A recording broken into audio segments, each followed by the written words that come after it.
Hello everyone, welcome back to my channel where I like to make, create, and inspire fun art things with you. Today I have a few more spring DIYs that are so perfect for any garden and can house many plants. And the best part is that they look so high-end but cost so cheap because most items can be used and found from the Dollar Tree and around your own home for free. So with all that being said, let's art today. So for our first DIY, you only need two things to make over these planters, which is the planter itself and some nautical rope. Now I had these planters for a couple years now, and I have used them for planters for real plants, and I'm going to redo them and give them a higher end look by using this nautical rope. These planters can be found at Dollar Tree. They carry them every single year and I just love them. So the first step I'm doing is adding some drainage holes to the bottom of these planters because I am putting real plants in them and I want them to have the drainage they need. Now I have my heating tool to make those types of holes. I believe you can use a hot glue gun also, but I think the heating tool works best, and I am taking the safety precautions needed for using this. And I did that process for both of my planters, and here's how they turned out. And it's now time to decorate the planter, and like I said earlier, I'm using this nautical rope. I'm just removing the parts that is holding it together, which is a zip tie and some tape at the ends of it. Then I'm going to unravel the jute twine, and it's kind of braided in a twist form with more jute string all together. Now you can unravel it completely and you'll have a bunch of singular jute twine, but I'm unraveling it just using the three that is connected all together, and I will show you here soon. So here's how they look all unraveled. Like I said, you can go further and have it more thinner or singular. If you want to do many projects, I suggest buying some more of those nautical ropes and you'll have jute twine forever. But like I said, I'm just using the three that it came with and I'm hot gluing it down to the planter. Now naturally, since it was in a twisted braid on to the nautical rope itself, I'm using that natural twist and I'm twisting it back onto itself so that it still has a twisted look onto the planter. This is what the planter looks after using one of the three strands from the jute twine. Now I'm taking a lighter and I'm burning off of the little hairs of the jute twine. It gives it such a cleaner look, and it also darkens the rope, which makes it look very high end. I continue this process until the planter is completely full. Now here's what the planter looks like after using the second strand of the three that I made earlier. It does go up pretty long. Now the nautical rope is 8 feet long, so if you do detach it like I do, you get more out of the nautical rope. Here's what it looks like completely filled. Now I did have to use two, but on the second one I only had to use one strand. And here's how it looks on the other planter. With the other planter, I didn't remove the nautical rope at the bottom like I did on the first planter, but I did have to use the leftover nautical rope that I used for the first planter to fill up the second planter, if that makes any sense at all. Now it's just adding the plants to the planter. Now I found these mint mojitos at a little nursery that we always go to, and they smell so good and they're so gorgeous. I think they're so pretty. The green on them are just so perfect. So the first steps I do take in planting my plants. By no means am I a professional gardener, but I do love having real plants and herbs around all year long. I'm just adding some dirt to the bottom of the planter, and then I add the plants into the dirt, making sure there's plenty of room between each section of them so that they can breathe and their roots can go out. I will continue adding dirt and the plants until the planter is completely full. As I'm filling up my beautiful planter with these beautiful herbs, and you have noticed that you have not subscribed to my channel, I would love for you to do that today. All you have to do is click that big red button and then select the all notifications so that YouTube can always notify you when I upload a new video. And I really would love for you to be part of my virtual art family where we do DIYs, all things artistic, and having fun on this channel. And the best part, it's completely free. For my second planter, I have some of these sage plants that are beautiful as well. I just love the texture on the leaves. And once again, I'm adding 3 to a planter. I will first add the dirt, add the plants inside, add more dirt until it is completely full.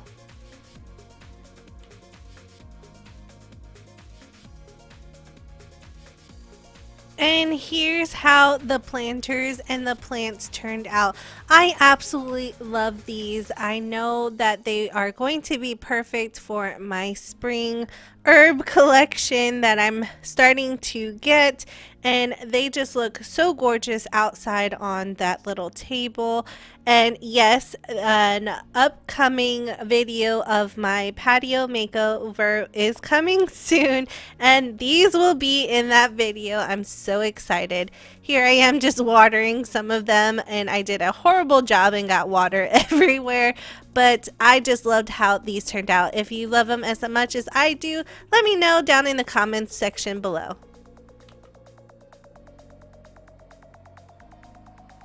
Jumping into DIY number 2, I have this plastic container that I cut down in half that used to be a cheese ball container. Now, if you don't know what cheese balls are, you're missing out. My kids used to love these. They don't anymore, but they are found usually at Walmart. As you see here, I cut it in half and then I added my drainage holes to the bottom using that same heating tool that I used earlier. Next, to cover up this plastic container, I'm going to be using a variety of chalk paint, which is my folk art home decor chalk paint, and I have a variety of colors. So first I have oatmeal, then I have sheepskin, I also have gray castle, and I'm going to use black and white.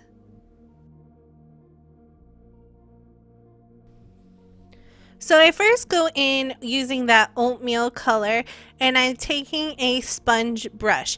Now I'm lightly adding a thick coat of that chalk paint all over, and then I'm dabbing it on because at the end result I want it to look like that concrete look that you would get out of a concrete planter. So while I'm painting on this plastic planter, wow, that's really hard to say, I am being very messy. I'm not trying to be neat at all, and I'm only adding 1 coat of paint because I'm going to be adding layers on top of this first coat, and anything that I miss will add new texture and cover the stuff that I missed, basically. So now I'm going in with that castle gray color. Once again, I'm going in a random motion, a circular motion, a splotchy motion, just to get good coverage and add more texture on top of the paint previously, and to get that concrete look that I'm going for.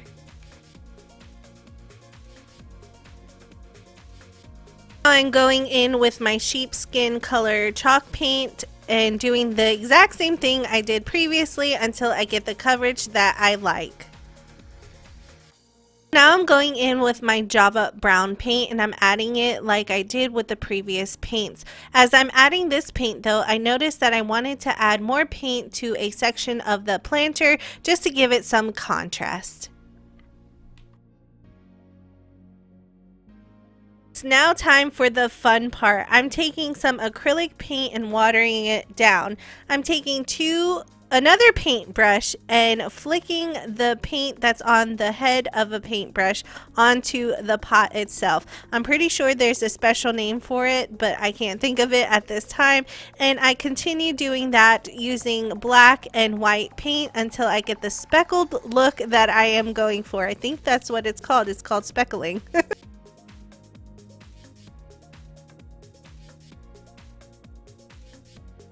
And lastly, for this planter, I wanted to add that Java brown paint to this section of the planter. I just think it gives it such a high-end look, and it gives it contrast for the whole pot itself.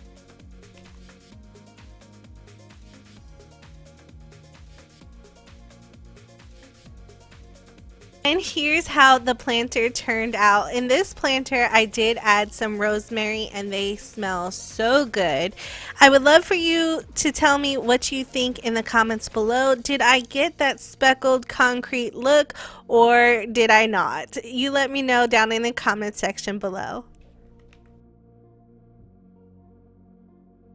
And for our last DIY of the day, but my favorite DIY of the day, is making over another one of these plastic bins that I had. I already added the holes to it and I cut it in half.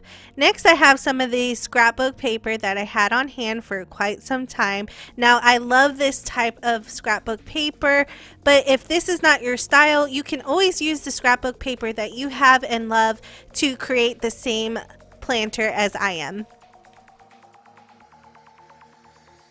So the first thing I am doing is ripping off a piece of that scrapbooking paper, putting it onto the bin to see where I like it, and then I'm going to glue it to that planter. Now, I believe this is called decoupaging because you're supposed to use Mod Podge, but I could not find my Mod Podge to save my life. So I'm using a variety of school glues and tacky glues to see which one adheres better, but they both did just fine. So I added glue to the back of the scrapbook paper, and now I'm adding glue on top of the scrapbook paper, and it does dry clear. And I do continue adding more different types of scrapbooking paper next to, on top of, and all around the previous piece of scrapbooking paper. There is no rhyme or reason for this. I'm just going for a sporadic look. I'm pretty sure there's names for it out there. I just can't think of any. Like I said, I add glue to the back of the scrapbook paper and then I add glue on top of the scrapbook paper. I do go in between and add some water to some of my glue just to water it down some, so it helps the paper adhere to the plastic container better, and it does help the paper itself to be more pliable and bendable, if that makes any sense.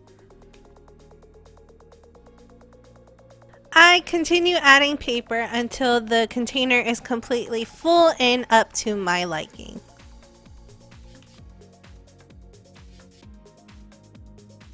Here's how the container looks when it's completely dried. Like I said, it dries pretty clear and it does give it a protection coating on top of the paper.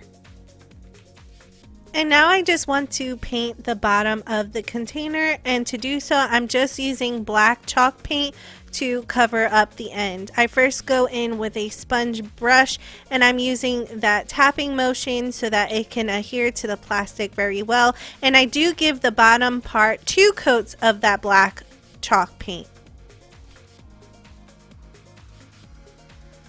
And here's how the planter turned out. I absolutely love it, and I did fill it up with some more rosemary.